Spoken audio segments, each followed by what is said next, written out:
Saya sering ngomong tuh, kau bangun pagi, habis Mama Dede siaran, gosip pagi-pagi. Habis gosip, berita pagi, kriminal penipuan. Habis kriminal, gosip lebih dalam. Siang dikit, FTV jual mimpi. Habis itu, buser. Habis itu, silet. Akhirnya generasi kita generasi bahasa, keren itu bahasa generasi halu. Pengen kayak sultan, ya kan? Ya, saya kadang suka ngejok lah kalau teman-teman di tongkrong yang di lintas profesi. Ya. Lu kan guru, Riz, gimana gini? Gaji guru honorer swasta itu. Tapi jangan sedih ya, Bapak. Walaupun di negeri, paling gede tuh 5, 7, gede dong. Iya, tanggal 5 atau tanggal 7 udah koma. Tapi ya insya Allah berkah lah.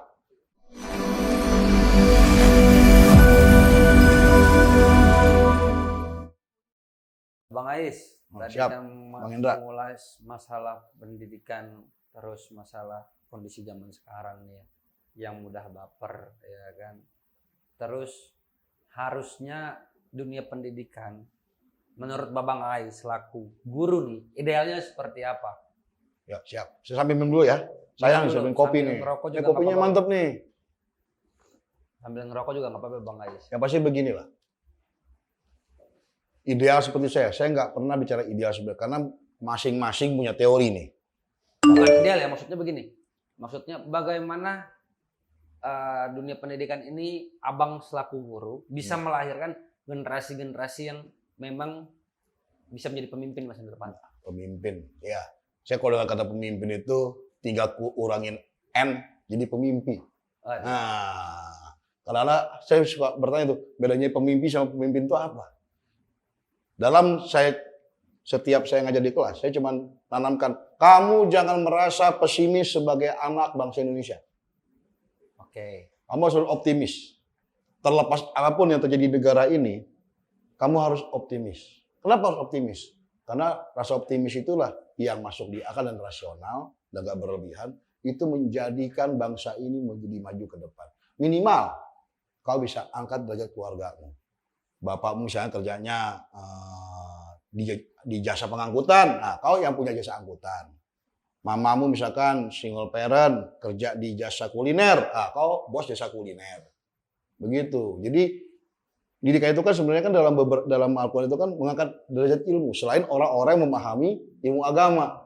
Ya kan? Makanya kadang-kadang kan kita suka, ya sama-sama saja lah kita kan S1 tuh S1. Orang pikir S1 tuh kayaknya idealnya tuh makmur, sejahtera ya secara ekonomi.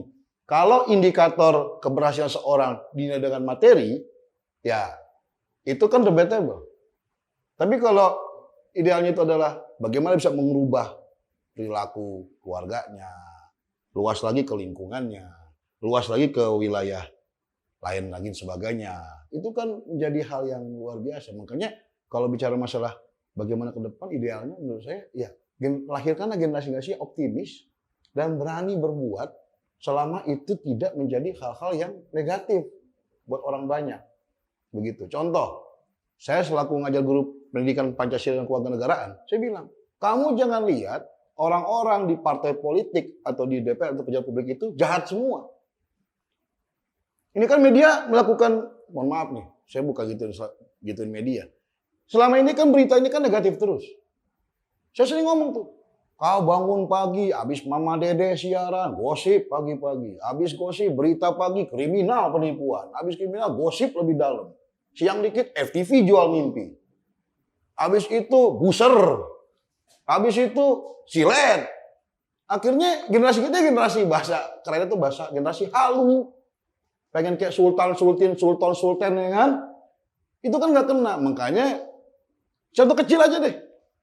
Ragu Garuda Pancasila sekarang ini generasi sekarang nggak ada yang hafal. Yang Garuda Pancasila akulah pendukung. Sama lah, kita kan sama-sama aktif dulu di HMI.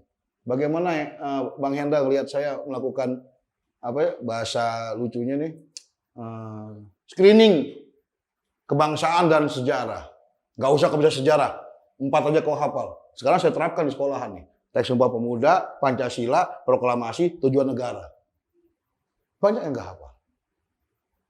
Saya tergabung di MGMP PPKN. Ketika saya rapat, saya ngomong, Bu, PPKN nggak ada prakteknya, Bu. adanya proyek, kalau proyek kunjungan ke lembaga-lembaga negara, DPR, MK, KY, karena negeri swasta saya nggak disubsidi, kalau saya tarik bayaran, tak kena lagi. Makanya saya bikinlah 4 hafalan begini. Guru-guru negeri pada, Pak Faris kreatif ya. Bukan kreatif. Saya pikir 4 ini harus diingat sama anak generasi muda ini. Gitu loh. Kenapa? Dari Sumpah Pemuda itulah satu tumpah darah tanah air Indonesia, satu bangsa, satu bahasa. Lahirlah Pancasila. Walaupun debatnya bahwa 1 Juni itu benar PKG. Lahirlah teks proklamasi. Lalu lahirlah yang namanya tujuan negara RI 18 Agustus itu 1945. Nah kalau 4 ini mereka hafal secara akar sejarah negara ini, insya Allah mereka ini tidak mungkin rela negara ini bakal hancur dan bubar. Dalam segi pemantapan karakter building. Nah, kalau dalam segi profesi lainnya, insinyur, teknologi sebagainya, orang-orang X sebagainya, insya Allah bisa ada lah. Karena kenapa? Karena banyak orang-orang diaspora kita ini di luar negeri dia akomodir, di sini nggak akomodir.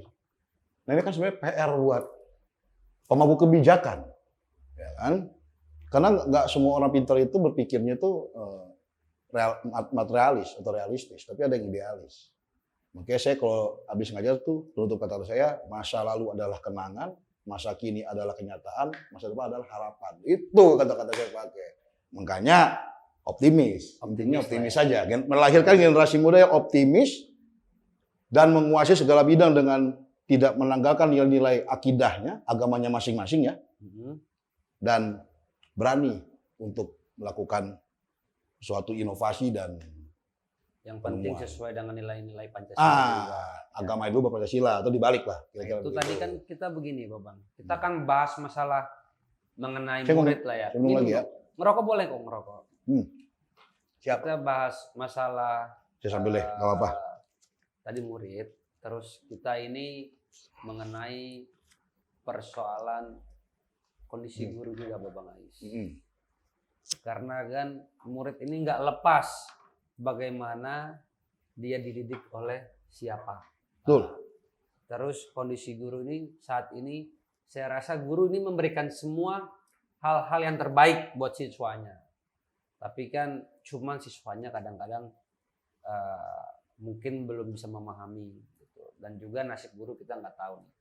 Coba Babang Ais ceritain nih, nasib jadi guru honorer kayak gimana Babang Ais? Ya, saya kadang suka ngejok lah kalau teman-teman di tongkrong yang di lintas profesi ya. Lu kan guru, Riz, gimana gini. Gaji guru honorer swasta itu, tapi jangan sedih ya, Babang. Maupun di negeri, paling gede tuh 5, 7, gede dong. Iya, tanggal 5 atau tanggal 7 udah koma. Tapi ya insya Allah berkah lah. Coba tanya deh generasi-generasi anak-anak yang pada pinter itu. Gak usah jauh-jauh deh. Dono Warkop kan dosen. Lihat anaknya tuh. Terlepas dia bukan guru, tapi kan dosen, pendidik. Luar negeri. Wajar anaknya pinter. Ternyata di beberapa podcast, Indro mengatakan, Dono itu dosen paling killer di UI. Dosen sospol. Dibuka, Nano tuh yang almarhum Nano bekas Warkop nggak lulus. Sampai Indro itu dibilang, lo mau kuliah apa gak? Jadi penanaman karakter disiplin itu perlu. Kadang-kadang ini guru ini ada yang nggak paham bedanya disiplin sama galak atau tegas dan galak. Begitu. Saya juga bicara guru, berapa banyak guru yang diserang muridnya. Terakhir kan yang di Madura itu tuh. Yang meninggal Pak Guru Budi itu, yang istrinya hamil tua, dia lagi ngajar di kelas, siswa ini berulah, tidur, terus begitu bangun bikin ulah lagi, dicolok pakai cat air, dipukulin di situ, berantem, dipisahkan, dilerai, begitu pas pulang nih guru dipukulin lagi, akhirnya meninggal nih guru. Terus di Manado, seorang guru melakukan razia terhadap anak muridnya yang sedang kedapatan, mohon maaf ya, seperti kita merokok di luar sekolah, udah jam istirahat. Pulang sekolah, guru tersebut diserang dengan senjata tajam. Nah, secara perlindungan, ketika guru tersebut tidak tegas atau disiplin, perlu ada perlindungan. Sama ketika guru melakukan tindakan yang tegas atau galak berlebihan, kan di penjara. Jubit yang ngegampar. Kan gak lama itu setelah kejadian SMA Toji itu kebuka, guru di Jawa Tengah, seorang siswa Jawa Tengah SMP kelas 2, nantangin berantem kepala sekolah. Iya, Pak. Kan luar biasa. Nah kayak gini nih, kenapa saya bilang tadi enakan offline, tatap muka dibanding online. Kenapa? Karena orang tua nggak semuanya perhatiin anak-anaknya di sekolah.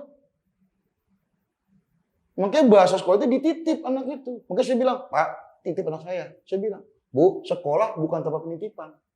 Yang benar, Pak, didik anak saya biar nanti berakhlak yang baik, berperilaku yang baik, bukan titipan. Sama aja, bilang gitu kan, begini orang tua selama ini nggak perhatiin. Ada yang perhatian berlebihan, online karena anaknya males, tugasnya kerjain sama orang tua, termasuk ujian. Ada yang begitu.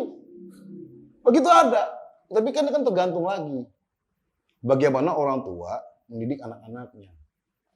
Begitu murid melakukan tindakan yang di luar batas kewajaran, bilang, gurunya kemana sih? Makan gaji buta? Betul nggak? Begitu tegas dikit, gurunya galak amat.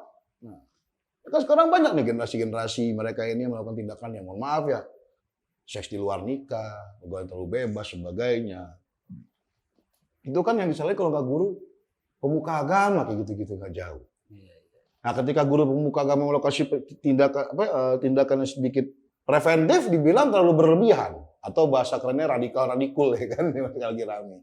Makanya bagaimana kita harus membuat generasi ini ke depan ini, guru ini juga diperhatikan kesejahteraannya. Mungkin cuma di Jakarta aja kesejahteraan guru itu terjamin. Di luar daerah belum tentu. Mungkin banyak di sekolah di daerah-daerah itu, banyak anak-anak itu, orang tua murid itu lebih suka mendaftarkan anaknya di sekolah swasta dibanding negeri. Kenapa? Kalau negeri, kalau swasta gurunya masuknya full. Kalau negeri kan suka malas-malasan, Pak. Kan nggak semua karakter guru itu juga dia ngajar bukan hanya pengabdian. Ada yang ngajar sesuai ngejar profesi, promosi jabatan. Ya itu kita nggak salahkan. Dalam konteks hidup manusia, basic needs itu perlu. Cuma kan kita kan guru ini kan harus mendidik generasi muda. Kalau kau jarang masuk mulu, alasan sibuk ini itu, tes A, tes B, tes C sebagainya, apa? Mungkin sekarang sebagai guru honorer yang dulu basicnya aktif di organisasi mahasiswa, ketika ada pelatihan saya bosen, seminar. Berapa kali saya hadir seminar, forum seminar, ternyata pembicaranya senior juga. Ada yang unik, begitu saya berbicara, ngobrol panjang lebar, nggak taunya adinda kita di HMI. Sampai salam hormat ke saya. Padahal bingung guru-guru PNS ya. Siapa nih Pak Faris? SMP, sekolah swasta. Luar negeri kan swasta. Dikenal. Cuma gara-gara kita kenal organisasi. Walaupun ada orang anti organisasi, silakanlah itu hak. Demokrasi itu yang jelas kalau berbeda pendapat, berdebat boleh. Kalau kalah ya akui, jangan kalah dikit melapor. Atau kalah dikit baper ngambek, mula karakter. Nggak perlu begitu. Ini adalah demokrasi. Yang pasti guru-guru ini juga harus disejahterakan. Kalau yang di Jakarta udah pasti sejahtera lah. Makanya ada guru yang pakai mobil, wajar. Jakarta TKD-nya gede, bisa puluhan juta. Makanya sekarang sekolah-sekolah keguruan di Jakarta, mau sekolah keguruan negeri, swasta, laku. Banyak yang masuk. Kenapa? Terjamin jadi guru. Ini kan cita-cita reformasi. Alokasi pendidikan 20% itu selain untuk infrastruktur sekolah dan kurikulum, kesejahteraan guru. itu yang PNS. Apa yang honorer juga? Nah, ada juga yang debat masalah guru agama bagaimana. Nah, guru agama itu di Kemenak masuknya, bukan di ini.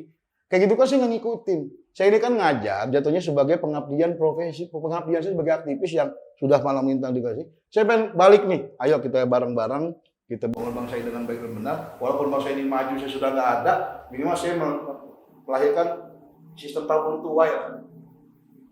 Kita menaburkan suatu kebaikan, insya Allah dalam diri yang tuai adalah suatu kemajuan. Nah, jadi gitu nih istilah baru nih, tuai kebaikan, tabur ke jauh.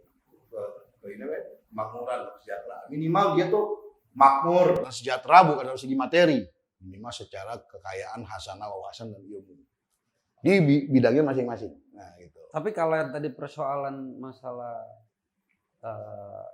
nasib tadi dibilang Babang Ais masalah guru honorer pakai mobil dan lain-lain. Bukan guru honorer ya, maksudnya itu guru, maksudnya itu kategori guru swasta atau guru honorer?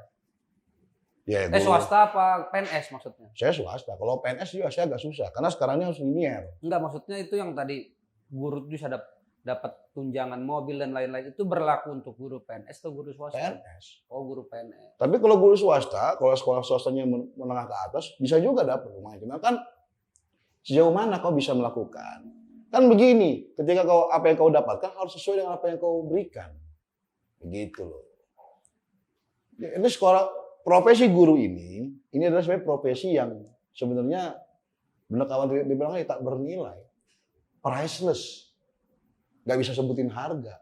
Bahasa kasarnya cek kosong, nolnya banyak, depan terserah kita. Harusnya begitu kan? Guru dan para tokoh agama mestinya hal ini. Beda sama insinyur, teknokrat, terus birokrat, menteri, bahkan presiden pun dia punya batas nominal penghasilan. Nah kalau guru ini kan ada yang lain. Mungkin banyak anak-anak guru yang berprestasi di sekolah banyak. Dengan bahasa kasarnya pemasukan yang paling maksimal 5-7 koma. Tapi kan berkahnya itu. Ketika kita mengajar, didik sebagainya, memang ada rasa jenuh. Pasti ada rasa jenuh. Tapi ketika kita mengingat tanggung jawab kita, karena orang tua sudah menaruh di sini sekolah, terus melakukan biaya didik biar benar. Kan ingat di situ. Kita insya Allah lah, kalau misalkan kita tulus, ikhlas, dan yakin segalanya, bahwa Allah itu memberikan kita suatu rezeki yang lain selain masalah materi, mungkin bisa teman, wawasan, sebagainya, dan jaringan, insya Allah lah. Kadang-kadang sebenarnya kalau bicara ngeluh ya, kita ngeluh ke siapa? Ujung-ujungnya kan kita kan ibadah. Kalau Islam itu sholat, tahajud, kalau dalam yang agama lain mungkin doa yang lain. Jadi intinya cuma satu menurut saya, guru-guru ini selain dia harusnya gitu, ketika dikasih kesejahteraan, harusnya muridnya juga harus diberikan suatu hal-hal sifatnya nilai-nilai akhlak yang menuju kebenaran. Gitu loh. Bukan pembenaran ya, bukan. Kebenaran. Kalau pembenaran kan ngebenerin yang salah-salah. Begitu bahasa lucunya Bang Hendra. Kalau terakhir nih Bang Ais, ini kan masalah baru yang kita baca waktu beberapa bulan lalu itu penghapusan guru honorer lah ya bahasanya itu. Ya. Nah, itu gimana menurut Babang Ais selaku guru ya kan penghapusan tenaga honorer itu? Ya, saya sepakat kan P3K, P21K, apa gitu. Saya sempat daftar tuh. Cuma yang masuk ke Indonesia, saya pernah nggak muat. Saya sebenarnya seorang guru yang sepakatnya gimana dulu tuh? Ya sepakat ya biar guru-guru yang di daerah nih, di daerah pencil yang gajinya, mungkin secara pemasukan jauh di bawah saja. Bahkan ada mengatakan kawan saya mengatakan gaji seorang guru sama gaji seorang, maaf ya, kuli bangunan lebih besar kuli bangunan penghasilannya. Ada teman saya ngomong tuh, dia juga lulusan sekolah universitas yang ujungnya jadi guru. Kan masalahnya dihapuskan tenaga honorer itu. Dihapuskan, cuma kan ada jenjang disikutin. Kayak PPG nih. PPG ini kan kalau kita di HMI kan udah kayak LK2, LK3 sebenarnya. Kasih tugas oleh master sebagainya. At least kita masukin lah, dulu kita kuliah itu aktifnya di mana. Jujur aja saya di HMI dulu aktifnya. Biar juga para siswa-siswa, para viewers nanti nih yang masih sekolah, ya nggak, baru masuk kuliah, jangan salah pilih pergaulan, ya nggak. Selain masuk organisasi ekstra itu nambah teman, nambah wawasan, dan nambah jaringan. Urusan masalah materi mah belakangan, itu bonus. Saya pikir begitu, yang pasti begini Bang Hendra. Bagus, cuma kan kita nggak tahu kebijakan nanti. Kan kita semua tahu kementerian kebijakannya. Kalau ganti penguasa, ganti lagi kebijakannya. Ya kan? Saya bilang sepakat dengan itu. Jadi guru-guru honorer yang di luar daerah nih, di luar Jakarta, walaupun Jakarta kan bakal jadi ibu kota lagi, jadi bapak kota ya kan. Jadi terakomodir kepentingannya. Makanya banyak kan guru honorer itu begitu lulus kuliah, honorer pasti mencari Jakarta, mau lagi mau swasta. Kenapa? Karena Jakarta itu luar biasa. Bahaya tanya, saya dapat dana hibah. Dapat dana hibah. Per 3 bulan, per 6 bulan didapat. Kalau di negeri itu kan, atau yang senior itu kan in-passing, sertifikasi gitu-gitu lah. Dapat tunjangan lah. Nah kalau PNS kan tunjangannya luar biasa. Mungkin kalau ada seorang oknum guru yang di bulan akhir tahunnya dia ke Singapura atau pergi haji pas saat ini, wajar kan per 6 bulan dia dapat. Dan itu lumayan lah. Tapi ingat, harus menghasilkan output siswa-siswi atau peserta didik atau murid yang berkualitas. Ingat, 2030 ke atas ini Indonesia disebut negara bonus demografi. Jangan sampai bonus demografi ini menjadi bencana. Bukan menjadi suatu hal yang positif. Ya kan? Kan teriak-teriak tuh. Pejabat-pejabat, bonus demografi Indonesia gini. Ya, siapnya gimana? Masuk kepemimpinan sebagainya, harus ada generasi. Nah, kebanyakan murid-murid. Dulu saya juga di SMK. Banyak anak masuk SMK itu pengen kerja. Jadi anak-anak yang aktif di organisasi dan sebagainya. Saya ini orang organisasi. Ketika siswa saya, Pak izin Pak, saya nggak bisa masuk pelajaran Bapak, OSIS atau ROHIS atau ekskul, saya kasih izin. Tapi ada beberapa oknum guru bilang, buat apa sih? Nah, di situ aja belum ada satu frekuensi. Gitu loh. Makanya saya kadang-kadang kalau suka lucu, kan suka ada seminar ya, teman-teman aktivisnya ngundang mahasiswa. Kalau saya yang bawa, alhamdulillah mereka tuh senang. Pak, kapan lagi Pak seminar Pak? Ya gimana? Saya kasih ketemu orang yang pintar, yang punya ilmu, makan gratis, naik mobil gratis. Ya ada rezeki dikit saya kasih lah untuk jaga-jagain mereka. Cuma jangan terlalu berlebihan ya. Akhirnya mereka membandingkan, akhirnya bilang, jangan dibandingin. Setiap orang memiliki karakter kelebihan kekurangan. Saya nggak suka di situ. Jadilah kamu anggap saya sebagai guru, ya udah, yang lain jangan kau pikir-pikirin. Pokoknya kamu harus berpikir positif dan kalau kamu mau jadi guru juga, kamu akan merasakan apa yang saya rasakan. Jadi kamu nanti ada yang kurang teliti, ada yang kurang perhatikan, ada yang kurang memahami. Tugas guru itu mendidik. Berani mencoba. Gagal, coba lagi. Saya bilang gitu. Saya bilang, toh pemimpin kita yang gagal mau maju lagi, masa kita yang muda nggak berani. Mungkin begitu. Berarti Babang sepakat masalah penghapusan guru honorer? Ya sepakat selama itu Tapi jelas. nasib guru yang jadi honorer itu gimana tuh? Kan dihilangkan juga. Ya, Dia kan begitu- punya pekerjaan juga dong nanti. Begitu dihilangkan, dia kan bagi yang muda-muda daerah ini kan punya peluang jadi PNS. Jadi yang Kalau paling- ada lowongan di daerah, maksudnya dihilangkan, dia kan menunggu PNS itu kan nanti kan dibatasi lagi. Iya, persoalannya. betul. Terus selama dihapuskan, dia nganggur dong. Enggak, tetap dia ngajar, dapat pemasukan yang sesuai dengan kemampuan sekolahnya masing-masing. Kalau misalkan ini Tapi swasta status ya, honorernya kan dihilangkan. Terus Jadi dia hilang. apa dong statusnya? ya guru biasa, guru pengajar jatuhnya. Kalau saya kan sekolah saya kan swasta, ada yayasan. Sampai saat ini saya dapat SK GTY, guru tetap yayasan. Gitu. Nah itu perlu untuk ikut PPG, pendidikan guru itu. Wah, saya tawarin saya nggak ikut, kenapa? Saya nggak linear. Itu aja udah. Saya bukan nggak linear. Kalau tanya pribadi saya selama kuliah saya udah bosan ikut pelatihan-pelatihan. Ini saya ngabdi aja sudah. Kalaupun kira-kira ada posisi profesi yang kira-kira menjanjikan saya untuk secara kesejahteraan lebih jelas, ya mungkin dengan begini saya mengajar saya tinggalkan pelan-pelan itu jadi satu pelajaran. Tapi kalau saya buka sekolah kan saya punya pengalaman. Walaupun saya basicnya bukan anak pendidikan, saya basicnya anak FISIP HI ya kan, hubungan internasional, sarjana sosial, sarjana sok-sokan. Tapi dengan tahu oh begini. Karena pendidikan ini kan investasi yang salah satu hal yang sifatnya nggak bakal mati sampai kiamat. Sama kayak pelaku usaha baju, makanan, ya kan? Gitu. Itu, Mbak. Mungkin karena manusia itu kan kebutuhannya kan berubah-berubah, ya kan? Jadi kalau menurut saya status mereka begitu ya biar kementerian. Nah dalam hal ini sekolah yang memiliki otoritas itu melakukan proteksi. Saya ngomong kok ke yang guru daftar itu, Pak Paris nggak daftar P3K aja. Kalau P3K gue dapat, gue harus ngirim kemana? Kan ada waktu saya buka yang kosong Papua. Sebenarnya pertanyaan ini berangkatnya dari kawan juga yang statusnya guru tapi honorer. Jadi kan Babang Ais ini yang cukup ya lama di dalam dunia pendidikan sebagai guru, makanya sepakat apa tidak, ternyata Babang Ais ini sepakat. Sepakat selama ada aturan yang jelas dan sekolah memproteksi. Kalau misalkan nggak jelas ngapain? Kan ingat, saya berarti ngomong sama guru-guru. P3 yang kita buka ini sekarang ini ribut-ribut, kita buka lemot sebagainya, bela-belain pasang wifi guru-guru nih. Kalau untuk menjamin silakan bagi yang muda-muda. Kalau umur kayak saya kan ini kan udah mau umur kepala 4. Tambah lagi saya nggak linear. Bisa Pak nggak linear dan sebagainya. Ya sih benar. Cuma saya nggak mau ke daerah. Kenapa? Di Jakarta aja belum tuntas. Banyak orang yang menengah ke bawah ini yang secara intelijensinya kurang. Berarti pembagian peran lah ya. Kita jangan sampai datang ke daerah justru malah mengikis potensi-potensi. Iya. Berikan kesempatan juga. Bahasa kasarnya gini loh. Lo jangan kemaruk deh. Oke. Lo di Jakarta udah enak. Sekarang gini, masa guru honorer atau guru sekolah swasta yang terkenal, misalkan contoh sebutlah guru high school atau di JIS, daftar juga begitu-begitu. Secara pemasukan mereka udah besar dong. dibanding guru honorer sekolah-sekolah swasta dan negeri yang notabene banyak menengah ke bawah.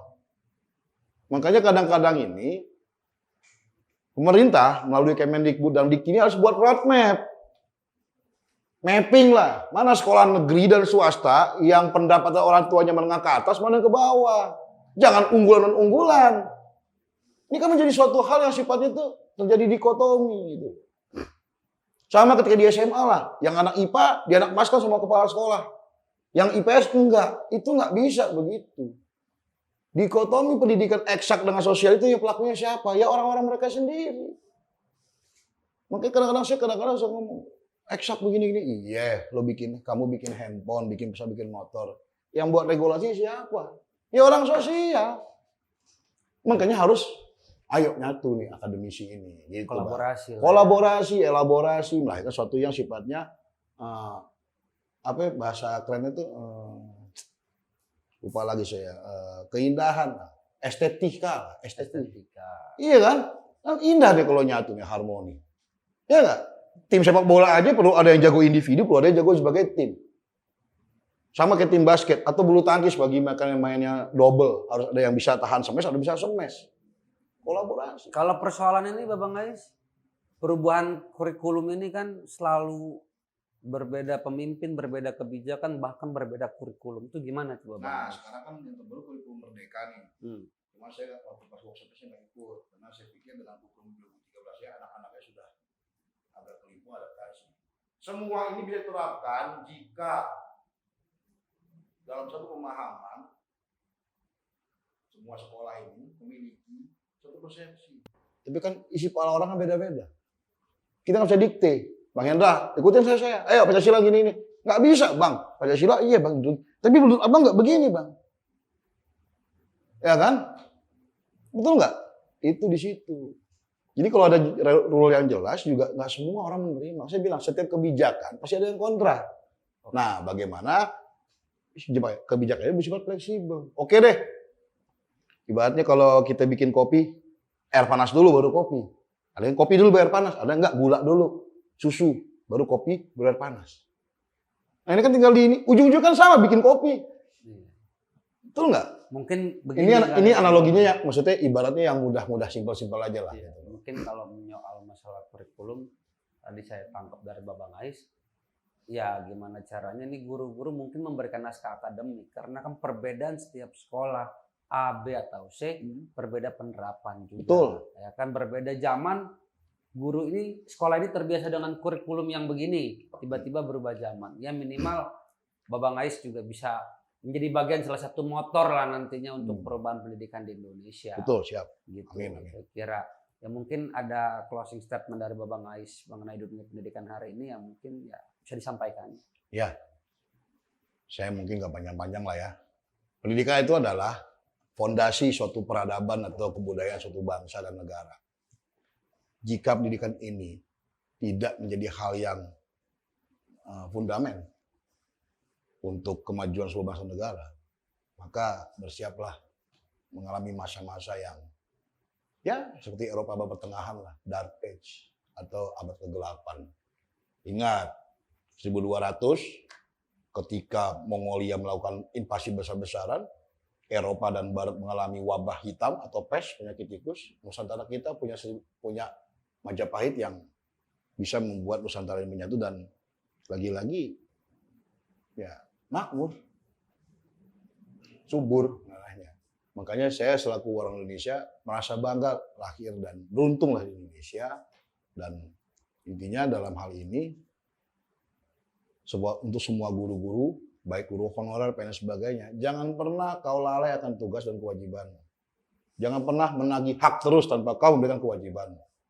Karena setiap hak yang kau dapatkan, ada kewajiban kamu untuk menjadikan generasi penerus bangsa ini menjadi pemegang tongkat estafet yang layak dan berkompeten di bidangnya masing-masing. Itulah tanggung jawab seorang pendidik atau guru. Selain ada tokoh agama sebagainya. Dalam hal ini konteks pendidikan yang baik akan melahirkan generasi yang baik, generasi yang paham akan dirinya sendiri dan bangsanya. Dan sekali lagi, benar, kata-kata Bung Karno, jas merah, jangan sekali-kali melupakan sejarah. Karena pendidikan inilah sejarah para founding father kita ini memproklamirkan kemerdekaan 17 Agustus 1945. Karena mereka dalam hal pendidikan menyadari akan pentingnya berdaulat sendiri.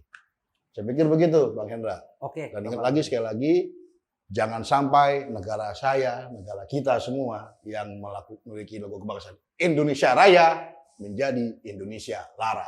Sekian, terima kasih dari saya. Billahi taufiq wal hidayah.